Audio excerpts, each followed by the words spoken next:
Ini tidak berarti bahawa Jokowi telah mengasaskan suatu gerakan untuk kembali kepada kerajaan Majapahit kembali atau Sriwijaya.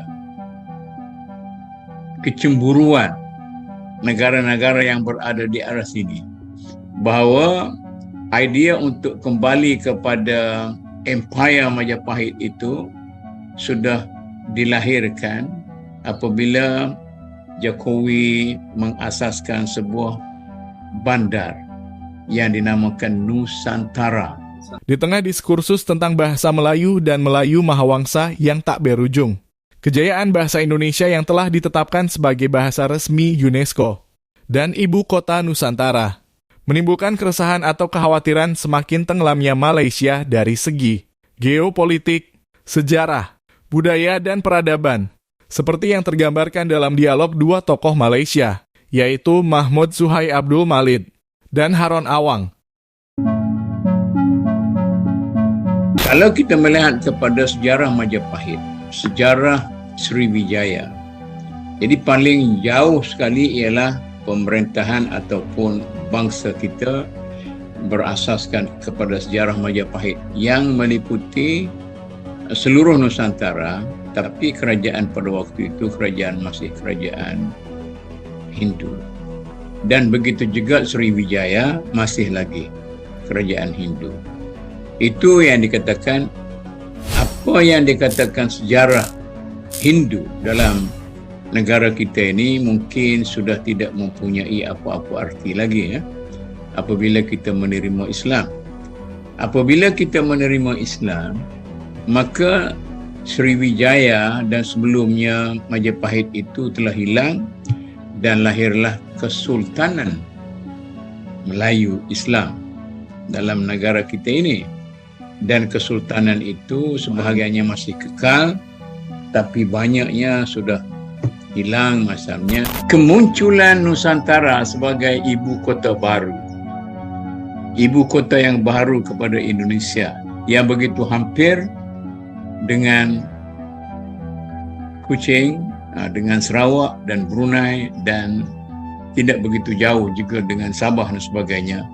Okey, Jokowi cuba untuk nak membina satu negara hebat ya dalam tempoh 20. Mengapa semestinya berpindah ke daerah Borneo? Dari segi faktor geografi, Jakarta itu tidak dapat lagi menampung kepadatan sebagai satu pusat pentadbiran dan juga pusat ekonomi. Dari segi geografi, ya.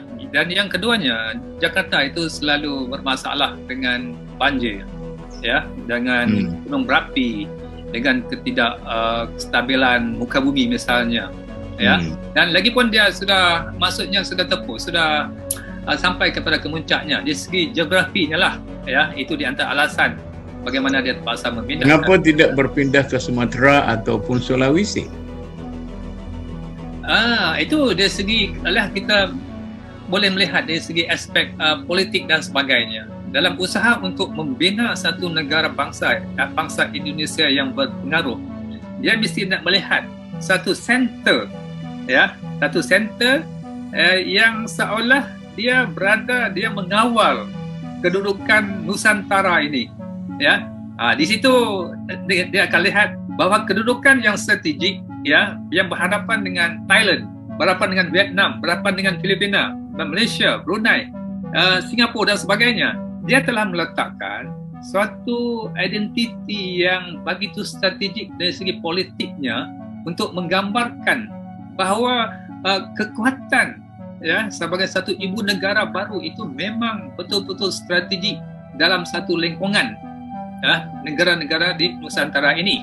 Jadi soal untuk nak menggambarkan Borneo itu tanah masih banyak, ya, dengan terbinanya ibu negara baru itu, dia dapat mengembangkan, ya, ekonomi, sektor ekonomi, pertumbuhan ya, di Kalimantan misalnya, dan dan juga dia dapat dari segi kedudukan politiknya itu pun dia akan menjadi center, ya, dia akan muncul sebagai suatu kuasa ekonomi baru, ya. Jadi dalam tempoh 10 tahun nanti, ya, Malaysia, Thailand dan sebagainya akan ketinggalan, berbanding dengan apa yang divisikan oleh Jokowi, ya, untuk membina satu negara yang besar, ya, dalam lingkungan dalam ASEAN ataupun di kawasan Nusantara itu. Jadi dari segi pertimbangan politik, ya, kita boleh melihat bahawa bagaimana kebijaksanaan Jokowi untuk meneroka satu idea baru, ya, yang tidak selama ini berpusat kepada Jakarta sahaja, ya. Jadi dengan wujudnya satu kota raya yang baru, satu bandar yang baru sebagai satu ibu negara, jadi, ya, kemungkinan jangka masa 10 ataupun 15 tahun lagi itu dia akan menjadi satu pusat tumpuan, pusat rujukan, ya, kepada perkembangan, ya, dari segi ekonominya, dari segi pendidikan dan sebagainya, ya. Jadi kerana dia merupakan negara ibu kota yang baru, sudah semestinya dia memikirkan, ya, kriteria-kriteria sebagai suatu kota yang hebat, ya, yang menjadi rujukan, ya, seperti mana yang kita lihat di London pada suatu masa dulu, ya. Jadi London itu bagaimana orang berkiblat, ya, dari segi kekuatan ekonomi, pendidikan. Jadi semua orang tumpu kat sana. Jadi Indonesia ini juga, ya, boleh mengambil contoh dari segi sejarahnya, ya, untuk membina dunia baru, ya, dengan membina suatu kawasan yang paling strategik untuk dijadikan sebagai satu ibu kota yang baru. Ini tidak berarti bahawa Jokowi telah mengasaskan suatu gerakan untuk kembali kepada kerajaan Majapahit kembali atau Sriwijaya.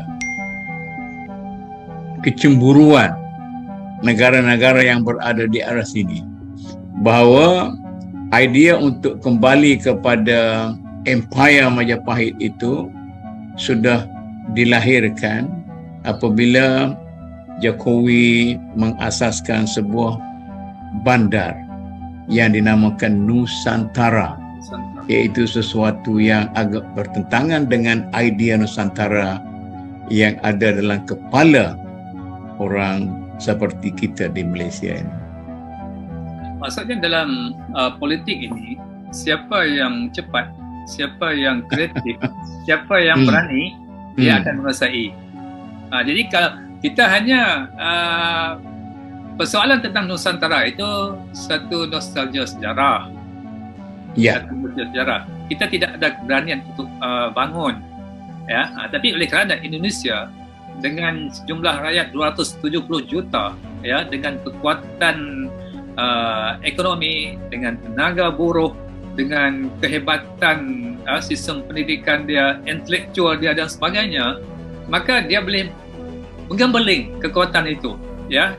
Kalau walaupun terdiri daripada ribuan pulau-pulau, etnik, bangsa, agama dan sebagainya, tetapi kalau dia dapat menjadikan bangsa Indonesia itu sebagai satu bangsa yang hebat, ya, membangun dengan satu bahasa, dengan, ya, sebabnya bagaimana kita tengok orang Indonesia ni dia boleh faham satu bahasa, ya, bahasa standard Indonesia itu, walaupun itu orang Madura, ya, orang di Betawi dan sebagainya, Jawa, tetapi kekuatan dia ada di situ. Jadi kalau kecerdikan ada pada pemimpin dia untuk nak menggambelingkan potensi yang ada di situ, satu kelebihan kepada bangsa Indonesia.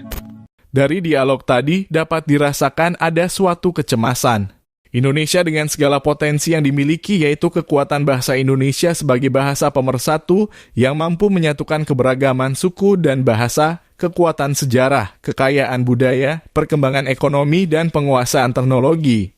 Kehadiran Ibu Kota Nusantara di Kalimantan dipandang sebagai penjelmaan kejayaan masa lalu, yaitu masa kejayaan Kerajaan Sriwijaya dan Majapahit pada masa yang akan datang. Bagaimana pendapat kalian? Mari kita bahas di kolom komentar. Jangan lupa subscribe, like, dan komen. Sampai jumpa.